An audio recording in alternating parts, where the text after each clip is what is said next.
Guys, what's going on? I'm Chuck. That's Chuck. Welcome to Chuck and Tuck. We're here for the end of 2024 wrap up, and we have a guest today from Richard Kane Elementary, the site principal, Tammie Krause. Tammie, thanks for joining us today. Absolutely. We look forward to connecting with you. Kind of looking at the wrapping up 2024. Chuck, I know that we had the state chamber here in Bartlesville the other day at our friends out at Tri-County Tech.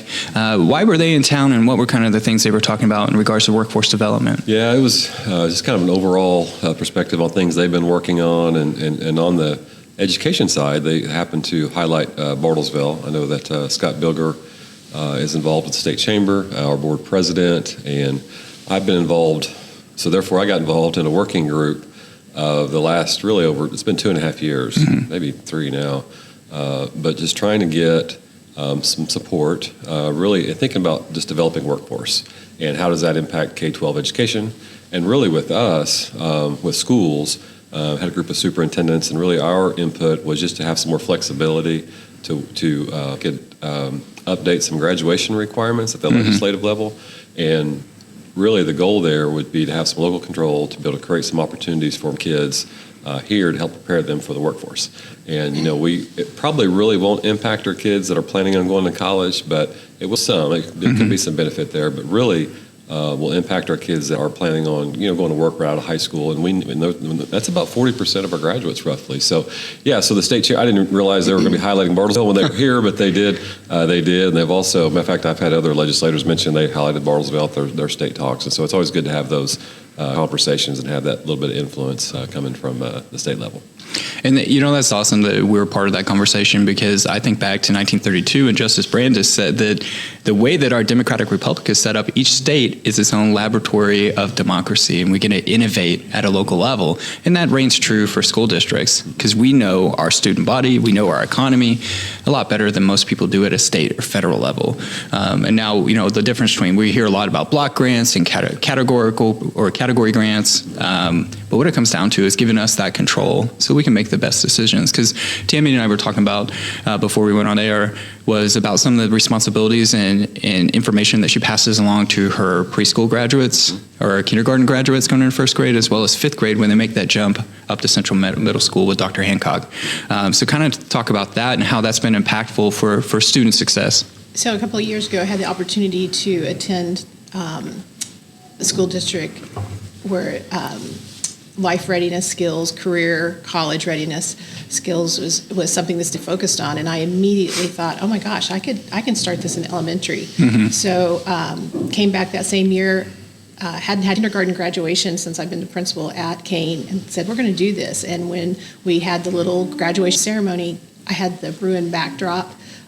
And had a signing table, and every parent and their kindergartner signed their path forward in their elementary career, and it was received so well. And I was able to talk about, hey, next year they're becoming readers. Next year they're going to, everything starts right here, and that foundation helps them helps the parents to understand this is their path forward, even though they're in first grade. And then I got to thinking, I need to do this in fifth grade. I've always had a fifth grade graduation, but I thought, last year I had the fifth grade graduation at the community center, because our kids need to know this is a big deal. You're completing one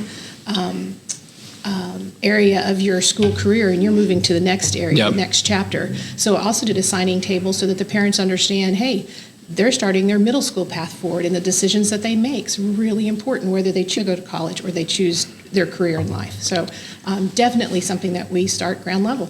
Yeah, and those career clusters, we really start to identify them at the middle school level when they start taking their ICAP, and they can kind of map out their journey there, because we have so many different career clusters and courses now available that align with those interests at the middle school level before they even get to our high school campus within our district. But it's so important to accept that shared responsibility as they begin that journey to who they're going to become. And speaking of shared responsibility, we talk about federalism. Something cool that has happened within 17 states, and I know the American Association of State Superintendents launched last December, was the idea of a graduate profile. And what does a kid look like? Not just the courses they take, but what are the soft skills and hard skills we want them to have? And I know that 17 states have championed that so far. When you think about, Chuck, when you think about a kid that walks across this coming May at Custer Stadium and walks across the stage, shakes your hand, what do you hope that they have soft skill-wise when they enter the workforce or take that next step in academia? Yeah, really, we want them to be life ready. Obviously, we want them to be academically prepared for whatever path they're going to choose. And sometimes, they don't know what path they're on. But no matter what path they're on, we do want them to be ready for life. And so there are those soft skills that are required, just like we're doing right here. Being able to talk to each other, listen. And I think that Principal Krause, Tammie, does a tremendous job at the elementary level of getting our kids ready for that. Being responsible for your own act. I go to her assembly. It's wonderful to go to and talk to them every time I'm there about everybody. Everyone has a boss. That's the reality. You don't just get to do whatever you want whenever you need to. Yeah. So there is that personal accountability, and so really that's what we're looking for is just kids to be life ready and to have those skills where they can think independently, be responsible. And be a good. We want them to be able to be a good employee or a good employer, because our kids can do anything, but they need to make sure that they are ready for that. And so, and that starts right. Obviously starts at home, but I really think we've made a bigger focus on that. I think that the world has gotten so small because of technology, and there's so many things that are at everyone's fingertips. It's so easy to not talk to people. And so I think that's a skill that we need to kind of get back to. And really it starts at school-wise, it starts in pre-K, starts when our kids start school. And so I think that's important for our kids when they graduate, just to be life ready. And I agree with that. And I'll add that another thing that we do really well is help making them great future citizens, right? And pieces of this cog that is our democratic republic in our country and within our state and on the local level. We have kids that serve through internships, through NHS, through STUCO, all these different avenues that we have for our kids. They're engaged with local and tribal, state, and federal government, where they're making impacts and understand what it means to not just be a taxpayer, but be somebody that is engaged. And I know that starts from the top, and that's something I've always appreciated, and I feel like we had even our time back here together, Chuck. So speaking about kind of looking forward to 2025, before we dive into more that's awesome at Kane, because I do go to those assemblies too every once in a while. Yeah. They are awesome, and I do get to embarrass my sister's kids, so they always know when I'm showing up because I text my sister, so they don't look forward to those days. But so looking forward to 2025. When we come back for the spring semester on Tuesday, January 7th, we do have an in-service day the 6th for our teachers and staff. But Oklahoma legislature, the 60th legislature, will kick off. What are some of the things that, in regards to education for policy, that are at the top of your list? I know you talked about with Scott Bilger and the state chamber. What are some things that you're passionate about going in this session? And I just hope there's a continued, my goal, I think for us to really to do the best we can for our students.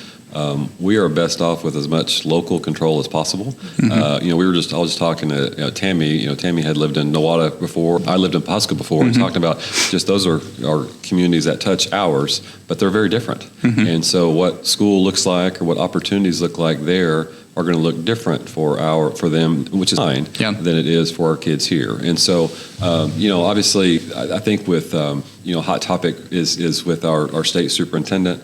And that's just his style. I mean, he's out and says a lot of different things about lots of different, kind of statewide mandates that things are going to happen. And I think it's just important I think that's obviously, he has a right to his opinion. He's a politician and can say whatever, and I listen to everything that he has to say. But the reality is, we do have local control of our district. We have a locally elected school board that makes the decisions about curriculum materials and whatever we might choose to do. There are some state mandates too. So I think that's important. There's really not much legislatively that's going to on the table for that piece. I'm hoping just from the legislative end, because they control the state budget. And really, for us, just to make sure that they continue to provide the resources that we need. We need to continue to be able to offer a competitive salary for our teachers. And we talk about workforce, and teachers are our workforce. And so we need to make sure that we've increased teacher pay since 2018, 33%. And that number needs to continue to increase just to keep up with inflation, to have a living wage. So that's a piece of it. And then also just to have the resources that are needed to provide our kids opportunities. Oftentimes at the legislature, at that level, there's maybe some ideas that come out, some laws that are passed. The intent of it is good, but what it ends up being at the end result of schools is just kind of one more thing to do. Yeah. Whether it's whether it's a safety issue or whatever it might be, or some different additional training teachers need to go through. That they have to every year, constantly something through the accreditation checklist. People have to spend all this time on that. Really, where time could be better spent just working with our kids. And so, I hope that there'll be the opportunity. So, the one would be the support to help our schools to give the resources that they need, and then also the autonomy that districts can have without hopefully not putting more on our teachers' plate. Yep. Having more substantive impact than just becomes another part of the procedure, right? It's another step for a graduation requirement, for accreditation, and then kids aren't put first. And I think sometimes, like you said, the legislature will want to do things that seem on paper like this is going to make a positive impact on our kids statewide, but in essence, it's just adding to an already full list of things to do. Legislatively, we do have Senator Daniels who will assume a high-ranking position within her party. I don't think we've had that locally since Earl Sears was the king of appropriations back then during his 12-year service in the House.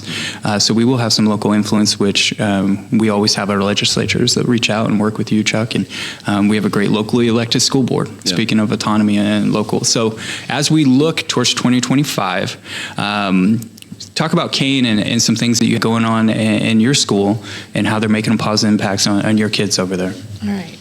Before I start there, I just want to say one of the things that Superintendent McCauley does that I think is wonderful for our teachers, our school staff, is he helps to keep the politics, at an arm's glance and says, hey, we're going to do what's right for kids here. We're going to do what's right for our people here. And that really does bring a level of settledness to our community, and he's done a great job of that, and I appreciate that, because a lot of times people do get on the social media platforms and, oh, God, goodness, what's going to happen? He'll say, hey, listen, we're going to do what's right for us, and I think that creates a real leveled culture for us, so I appreciate that.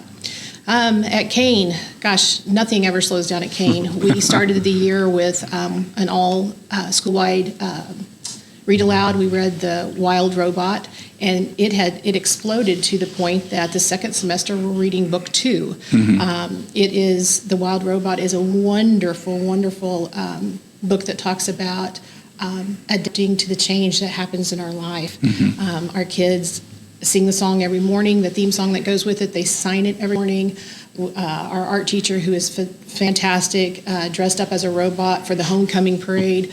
So our kids are excited to read the second book in the second semester. The author did an author virtual visit with some of our third grade last year, so that's something we're looking forward to. We also have, again, to try to build the skills that our kids need for the future, our third grade students have the opportunity to apply for the third grade Kindness Club. Fourth grade students have the opportunity to apply for Service Club, and then the fifth grade students apply for Leadership Club. So that's always something that really takes off a lot second semester. We have a Christmas program tomorrow, and my fifth grade leadership kids will be greeting kids at the door, or greeting parents at the door.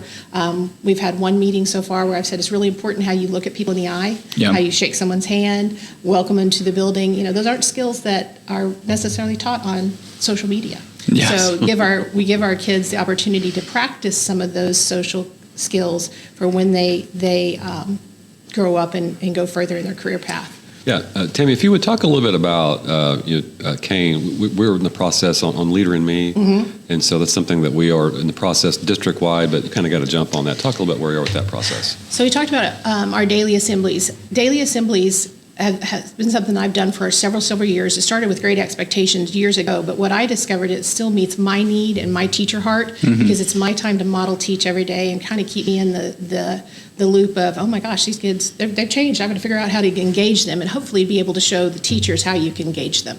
So talking through my assemblies about kindness, about daily reminders for living, not just for how we act in school. When the district decided to go forward with the Leader in Me philosophy, the seven highly seven effect. How do you say it? Yeah, seven.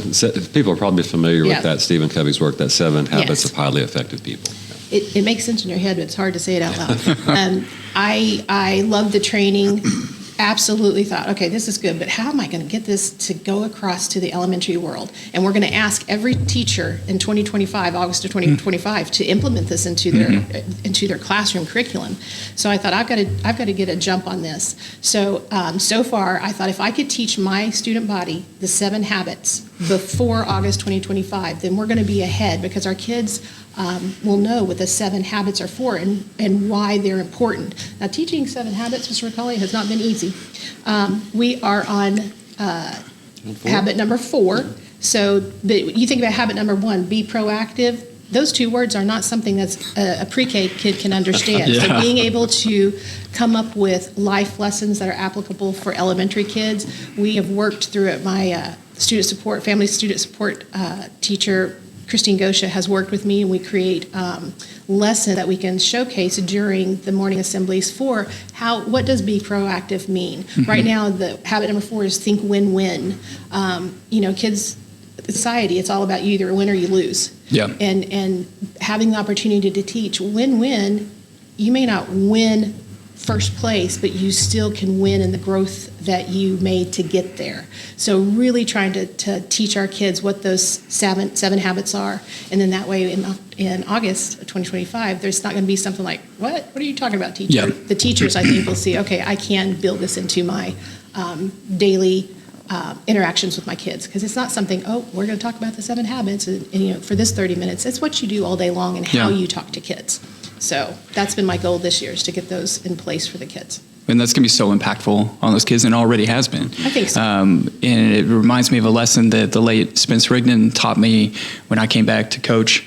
And he has set me down and said, Tuck, being a Bruin is not all about just winning, right? It's about winning those moments and winning those moments with kids. And sometimes you'll knock off the champs, and, especially soccer, the perennial champs are Jinx and Union, and it's just how it is. It's a tough pill to swallow sometimes, but how do you win those moments? That'll define you more than your win-loss record. Well, and again, thinking about kids today, teaching them they have to have a goal. And short-term goals are something that they need to understand. Like the beginning of this week, I said, okay, beginning with the end in mind. It's Monday. The end in mind is going to be Friday at 3:30. Mm-hmm. Okay, how are we going to get ourselves there? How are we going to enjoy the week? Those are how I'm talking to the kids and say, okay, what are you going to do? You're in charge of your path from Monday to Friday. So I hope that sticks a little with them as they go through their career in school. Yeah, and having those kind of incremental goals that get you to the big one, and that's always hard. And Chuck, this from coaching basketball, right? It's like, hey, we want to be state champs. There's a lot of steps along the way. Exactly. Same thing when it comes to and I talk to so many kids because my wife is a doctor. They're like, hey, I'm going pre-med at OSU, and I'm gonna be a doctor, and then I'm gonna be super successful. I'm like, there's a lot of steps along the way. Have you ever heard of board certifications? There's national and there's state. Do you know how much debt you're going to get into? So I kind of lay that out for them, but it's so good that we start this at the lower level with our littles within our school district. How have the teachers kind of adapted this? I feel like you've been a culture setter within your building. Who do you think has stood out in the classroom, who's kind of helped you lead that culture shift, and who's done an amazing job? The first teacher I think of is Krista Great. She is a 4th grade teacher. She looped up with her class from last year. Mm-hmm. That was something she was nervous about. I said, hey, I want to try this with you, loop up with this particular set of students. And she's been able to embrace okay, we're going to think win-win. Here's our goal that we need to meet with ST-MAKE. So let's begin with the end in mind. She's embraced that, and she's been able to really figure out how to talk to her students through that. I think that our kindergarten teachers, Lana Bell, she is just a finest professional, I think, in early childhood, and she's been able to take some of the vocabulary from the 7 habits that we taught our kids and institute them in her read-alouds with her kids. How did Rudolph think win-win when people were making fun of it? I mean, it's natural for some, so I think those are teachers that stand out to me as like, wow. They get it. They're not going to need my help at all, and they'll be able to help their grade levels as they implement it. And, you know, and I've spent time, because we have kids over there within our teaching internship program. We have probably 3 or 4 with Tammie and her crew this school year. But last year we had a little girl that was in with Mr. Graham, like in the art room, and specials mean everything to our littles. And I remember having Mr. Graham at the Westside Community Center. We made boomerangs that lasted about 1 day. There were a few accidents, no serious injuries to report. That was always fun. But I sat there and he started off, and it was a bear, and I don't know what story, my nieces would know, but I mean, he started reading, and then he was kind of acting it out, and then it led to an art activity, where hands-on activity. So it all integrates into each other, and I think that's something we do really well throughout our district. So speaking of your time with our district, so how many years have you been with BPS? So 31 years this year. You asked me earlier, how many years in education? I said 31, and you said how many in BPS? 31. I said I feel like I was born here, and as a NOWATA graduate, I never thought I'd end up in Bartlesville, because back in the 80s, Bartlesville was Bartlesville back then. We'll never, I don't know how to operate in that kind of school, and I never would have thought I'd ended up here, and I am so fortunate that I've been able to grow and serve my time here. And there's days when I think, wow, 31 years, I'm old. You're 3 days older, by the way. That's true. I think, gosh, how much longer can I do it? But I still tell myself I've still got a few good years left in me, and I think I've got some things to offer some of the teachers that are coming out of college, whether they're alternative certified or coming from the College of Education. I think I've got some things left in me to offer, and I definitely, kids are my heart, and I'm a firm believer in relationships before rigor. Academics are important, but they're not going to learn unless you know how to relate to them. And I think I'm just, someone will say, what's your strength? My strength is just talking to kids and knowing how to relate to them. And at least I hope it is. I hope it still stays that way for a few years to come. Yeah, and it takes that special level of grace, right, and persistence so often, especially with our littles. And so many of our kids are at different levels, and you know this better than anybody, Tammie. When they come in a classroom, there's that Maslow's hierarchy of needs. We don't know necessarily, unless we talk to them, the troubles that they're facing. Do they need integrated with some of our student support systems? What does academic success look like for them when they build out short-term and long-term goals? So I think that is so important for our kids, and you do a great job. How many years did you spend in the classroom? So I started my career at Kane in 1992. Wow. So I was at Kane, I think, 8 years, and I taught 4th grade and 1st grade there. And then after having my daughter, I went to Wilson and taught probably another 8 or 9 years then, and ended up going from classroom into an instructional coach, and then thinking, okay, I'm going to give this a shot. Again, as a NOWATA graduate, never thinking I'd be a principal. Was lucky enough they gave me a chance. Started as the early childhood principal when Will Rogers was kind of our in-between as they were building onto the neighborhood elementaries, and then went to Wilson as a principal. And I tell kids all the time, I just said to them yesterday, I've taught 1st, 2nd, 3rd, 4th, been a title teacher, so I feel like I kind of got the range on the market on where kids are. Interestingly, in 1992, the demographics of Kane Elementary is very similar to what it is today. So we have kids that are really fortunate. They have some life experiences, some prior knowledge, and then we have kids that come to us where we have to really meet some basic needs. That hasn't changed over the years. Maybe numbers have, but the clientele, the demographics of Kane, that's very, very interesting. Versus some of our other neighborhood schools, we've seen kind of a shift. I know that Granger Metter put out the other day was kind of a change within our boundaries for our friends over Ranch Heights, as well as maybe a little bit of Hoover. Yeah, a little bit from Wilson to Hoover, and then from Wayside to Ranch Heights are kind of changes. So we've seen a shift over there, but to your point, things have stayed similar within the triangle here. We've got Central and Kane and BHS. So kind of pose a question to both of you here is, what do you think the biggest changes have been in education in your time in public ed? Boy, that's a good question. I think some of the rigor has changed dramatically. I know that when I think about, even early in my teaching career, I'll use math as an example, where early in my teaching career, Algebra 1 might be the highest level math that a lot of our graduates and a lot of our kids that went on to college, the highest math they took, or maybe they didn't even take Algebra 1, maybe they took math and finance, different kind of things too. So that was the kind of the one change. And then currently now, every kid, that's the baseline, that's Algebra 1, and almost half kids take that in 8th grade. So when you think about just that change, that amount of rigor that's required, not an option, but required.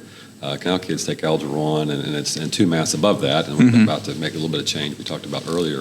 I think that's probably, from the curriculum side, probably one of the biggest changes. And then I think otherwise I would say just the change that the whole world is facing, that I think that obviously, because I'm old enough to when we started teaching, there was no internet.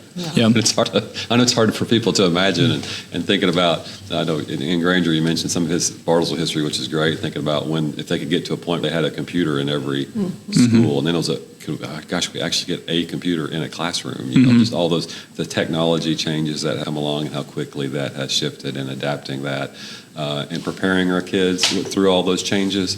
And I'll just close with, I think that Tammie does such a great job, because she was talking about all the things that they do, and you really need to see it.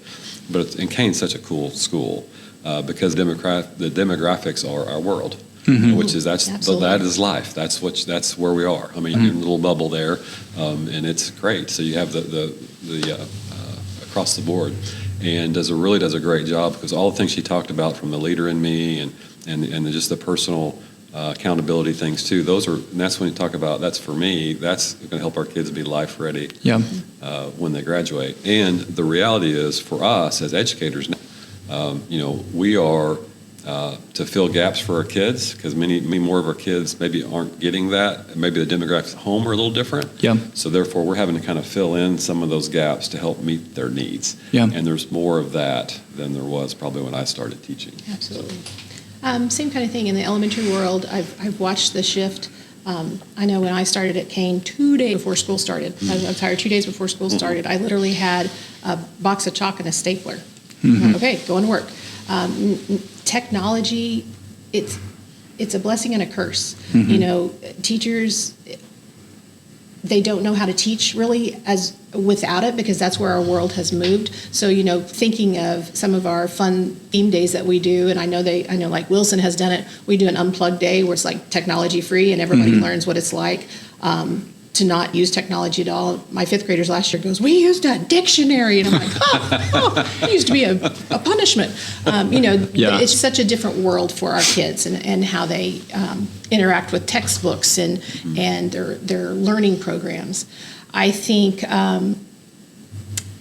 the shift in, because of technology has taken over so much, it's hard for kids and people to know how to interact and talk to one another.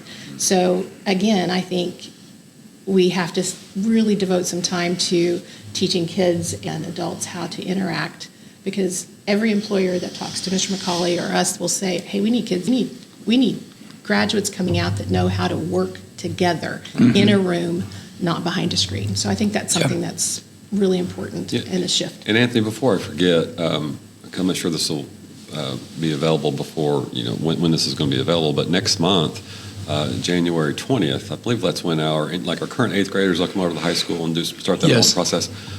We're going to piggyback off that meeting. We've been talking a lot about the anxious generation and cell phone and social media.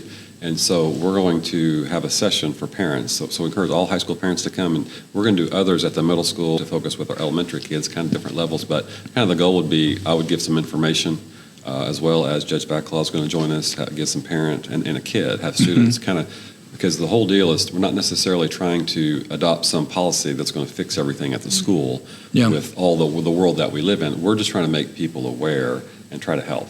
And so that's our goal. So I wanted to mention that in terms of it. That's not what was not on our radar when we started school, but that's the reality, is we think we need to help. And so hopefully that's one way some parent education can help our kiddos. Yeah, and we've said before, the anxious generation, you go to anxiousgeneration.com, check out the research there from Jonathan Haidt.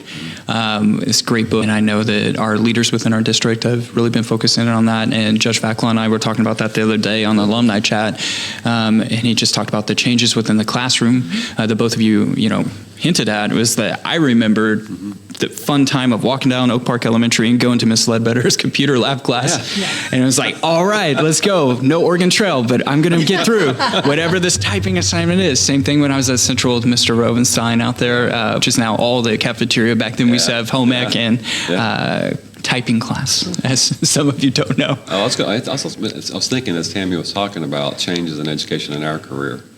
One thing in terms of workforce that's changed, but in terms of the education workforce, we are when we graduated from college, it was and we were still Oklahoma's very low paid compared to national, similar to like we are today. I mean, the numbers are different, but the same.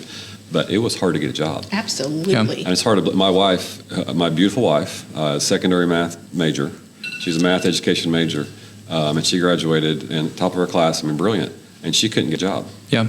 Because there was so many people that, and these are from, there was no alternative certification. You had to have an education degree just to get into the door. So it's interesting how that has changed over the years. And it's not just, it was in other areas, but now we're facing that. And so that's why we've done things to help train our new teachers. But and that challenge has been required us to put resources into that to help people. We got good people coming to us. They just have a different background than Tammie and I. They don't have those education classes, so we need to help them, and we can do that. And so that's kind of goes back to the overall in terms of resources, allocating resources, kind of at the thinking about state legislature or whatever it might be, because that's our the most important person at the school in terms of working with our kids is a teacher. I mean that's where. That's what makes the difference is the adult working with the kid too. So that's been a big, probably the biggest change. You're right. I didn't even think about that. It used to.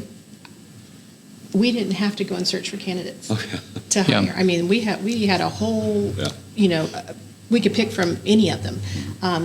Like I said, I was hired 2 days before school started, and by Fred Bailey, one of my all-time favorite principals. And he said to me after he interviewed me, he said, "Well, it's between you and a teacher from Dewey with 6 years experience and a master's. Why should I hire you?" And I said, "I'm cheaper." And he just died laughing. And luckily, he took a chance on me. Yeah. But nowadays we're really having to search for candidates, and we're having like Chuck said, we tell our any new teachers, whether they're out of college for education or alternative certified, hey, we're going to invest in you. We're going to train you up. We're going to baptize you in training to help you succeed in our district, and we've made a commitment to that. And we've done really well with the New Teachers Academy and kind of allocating resources. We don't have something to report just yet, but we are working on behind the scenes where we can kind of form that for our juniors and seniors, because we do have a good partnership with Tri-County Tech, where they go through the teacher prep program, which they can do junior year. And traditionally, a lot of those kids will matriculate into being in classrooms like at Tammie's site, and they get that classroom experience and get to see classroom management. Because to me, classroom management on paper looks a whole lot different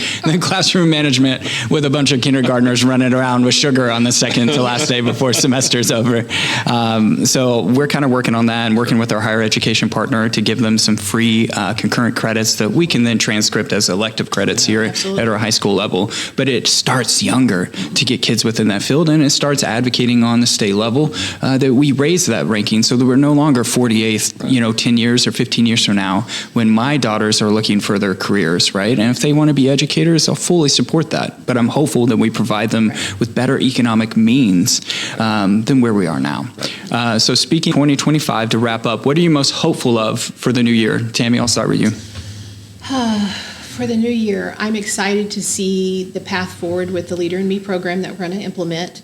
I'm extremely excited, surprised when Superintendent McCauley rolled out the Anxious Generation to us as administrators, and then we start rolling it out to teachers. The community overall in Bartlesville has really embraced it and supported it. So I'm excited to see where that takes us, because I feel like the Bartlesville community is saying, hey, you're right, we need to take a step back and really evaluate what's needed in technology, what our kids need, and how to further them in their careers. So I'm excited to see where that takes us. Chuck? Yeah, I echo that. That'll be fun working through that. That's just another challenge that a few years ago we never would have thought the need would have been there, but that's the need. And then also just I think about the continuing to build out, helping our kids be life ready, which starts, like I said, with their youngest, the leader in me. I'm really excited about that, helping our kids with their just character development, and also give our district teachers, staff, all of us, just some common language. I think a lot of people are familiar with the 7 habits. Maybe they have been through that training on themselves through college or church or whatever. And I think that'll be a more systematic approach, which can help our kids too.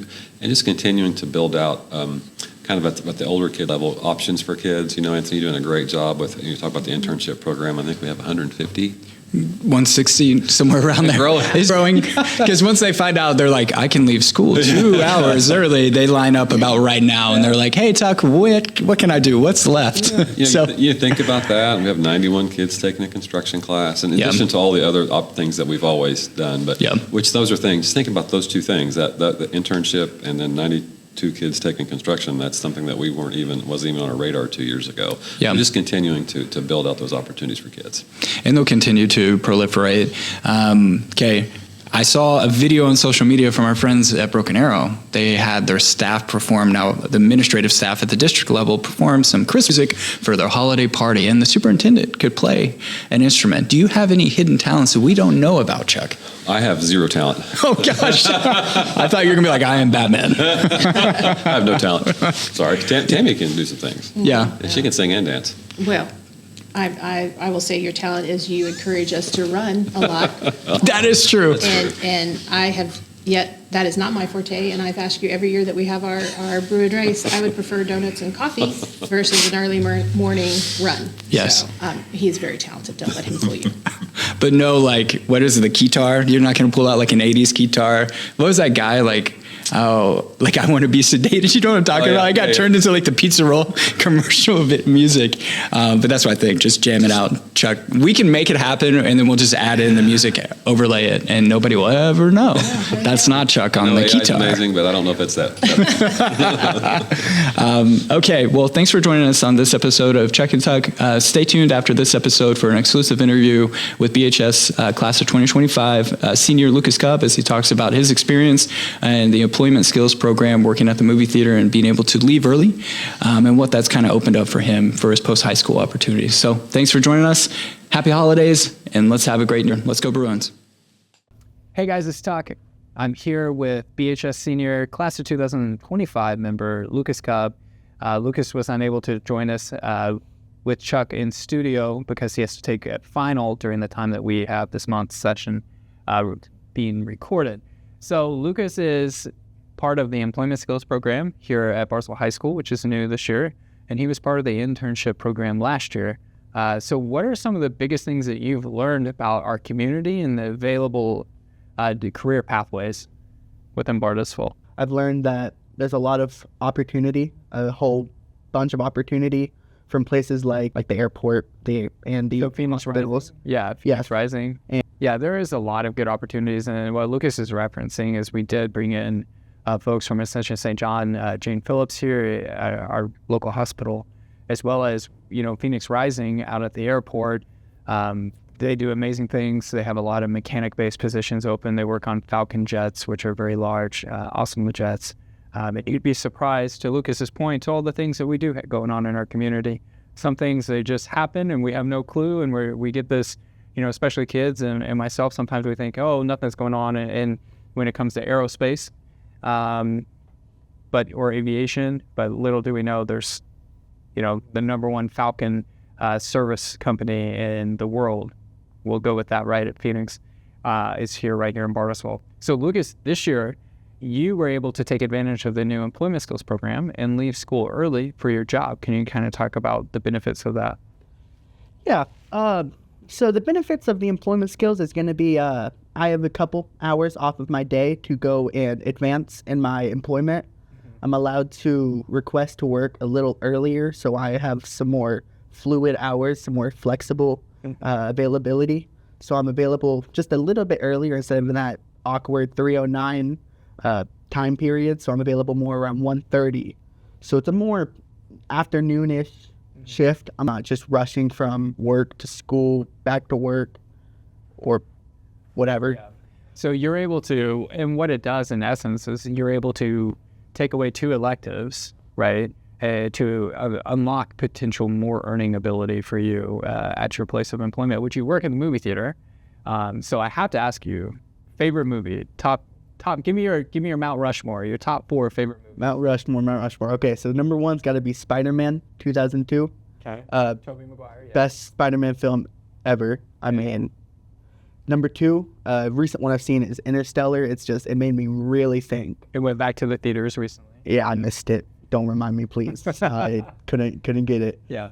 Number 3 has got to be Fight Club because it's just an iconic that I had watched in the past year or two. Brad Pitt. That's just like, I mean, it's like before Brad Pitt was even Brad Pitt, man. And now he's everything. And then you have 4.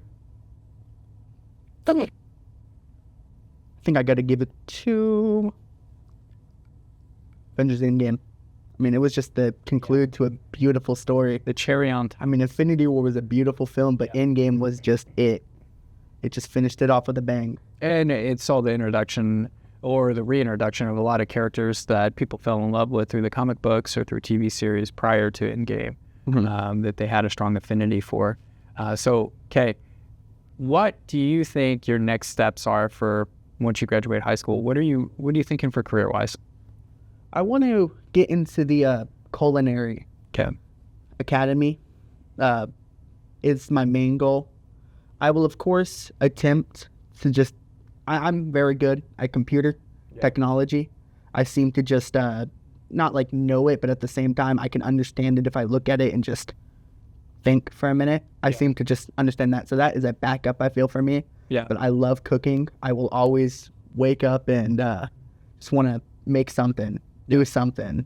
It just feels like an art instead of a task, instead of a chore.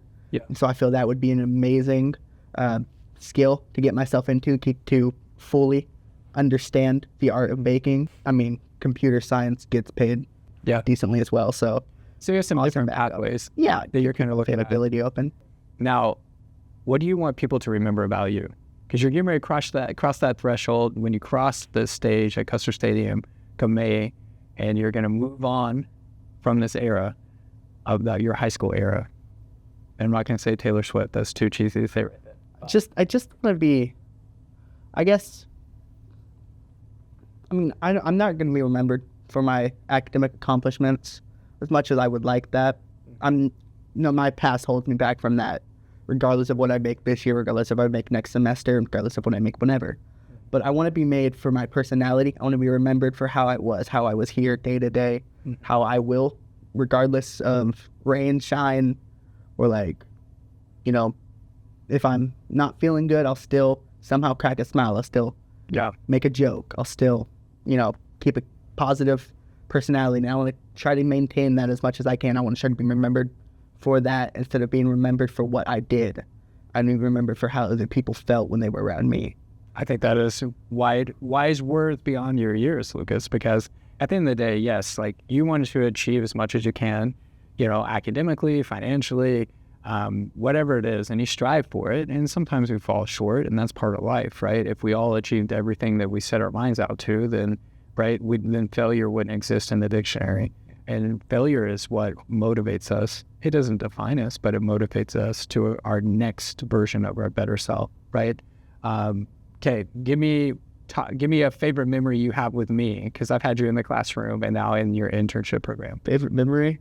Got to be 7th grade when I made this amazing news report. Okay, and presented it to the class, and it was awesome. It was better than the other one. I think it was called Bruin News. It's very similar. Like it wasn't good. I mean, compared to mine was phenomenal. I had a projector. There was no bias. It was just better. If you asked others, they'll agree. And I remember showing it to everyone and going in the hallway to finish it up, bloat, and then I got some hand sanitizer put in my mouth because someone was like, "Hey, this is the microphone. Go speak into this. How do you feel about so and so?" I'm like, "Oh, wop," and I'm like, "Oh, that's." Yeah, I've linked it to his face the whole time. Now, every time I taste hand sanitizer, I think of him. So, that's probably going to be my favorite one. Good memories. I'm fortunate about the mouth rinse. There was a mouth rinse there with the hand sanitizer. But yeah, you did do awesome on that, and I think you've always captured the moment and really are good with kind of breaking things down and using comedy as an outlet. But and being comfortable with, if things don't work, it's okay, right? You try things out. Not every joke's gonna land, but I'm very proud of you. I'm very excited for your next steps. And, once a Bruin, always a Bruin. It's something that I think in my life, and I appreciate the grace and kindness that you guys have for me, because I never taught before. I taught college. All my background's been in business. So that 7th grade class was an eye-opener. Trying to go to the bathroom and the breaks didn't make sense to me. I couldn't just walk out and just go to the bathroom when I needed, or the missing ceiling tiles in the bathroom made zero sense. But I think, dude, you got a big future ahead of you, and I appreciate you coming on Chuck and Tuck today. And we love highlighting kids like you, because it's the reason why we come and do what we do. We're Kid First District, and it's something that should motivate everybody, even through the good and the bad. Make sure to go see my guy, Lucas Cobb, out at Regal Theaters. Catch a movie. If you're interested in the Employment Skills Program, don't hesitate to reach out. If you're a junior now, planning out your senior year, this is a way to get connected and to figure out your next step in your career path. And so for Lucas, I'm Tuck. Back to the studios, the Chuck.